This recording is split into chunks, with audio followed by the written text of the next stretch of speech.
Kabilang na ang Abra Weavers sa tatlong expansion teams na lalahok sa paparating na Season 6 ng Maharlika Pilipinas Basketball League. Kung sino-sino ang bubuo sa koponan, alamin sa ulat ni Rafael Bandayrel.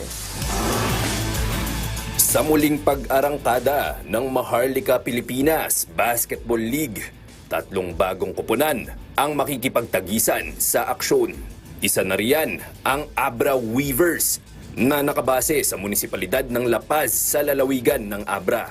Noong Martes, opisyal nang lumagda si La Paz Mayor at team owner Joseph Bernos upang mapabahagi ang kanyang koponan sa liga na magsisimula ngayong buwan.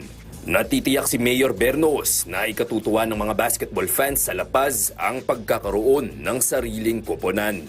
Expect a lot of things na pwede mangyari sa Abra in terms of support ng buong province, support ng mga basketball aficionados sa Abra.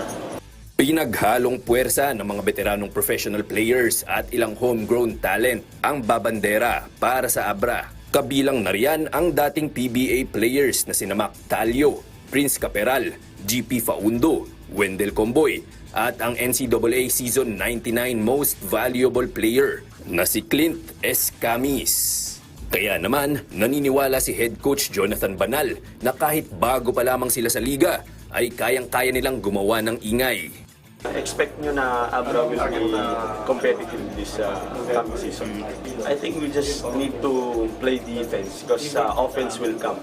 We have a lot of good scorers, but of course we cannot win the game if without rebounding and playing good defense. So we just need to focus on that.